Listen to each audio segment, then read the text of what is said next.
వర్ధత్యధర్మేణ నరోస్తతో భద్రాని పశ్యతి తతః నపత్నాయతి సమూలస్తు వినశ్యతి. ఇది వేదవ్యాస భగవానుల వారు మహాభారతంలో చెబుతాడు.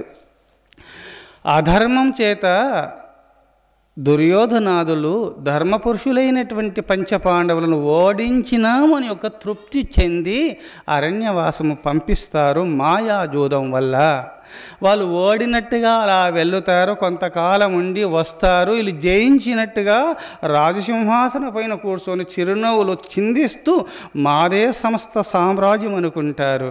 కానీ ధర్మస్వరూపులైన పంచపాండవుల ముందు 5 మంది ముందు 100 మంది కలిగినటువంటి కౌరవాదులు తల వంచినారు. తల వంచడమే కాదు, నిర్మూలనమైపోయినారు.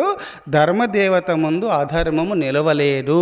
అయితే ప్రథమంలో ధర్మము జయించినట్టుగా, విజయాన్ని పొందినట్టుగా చిందులు తొక్కుతూ విహరిస్తుంది.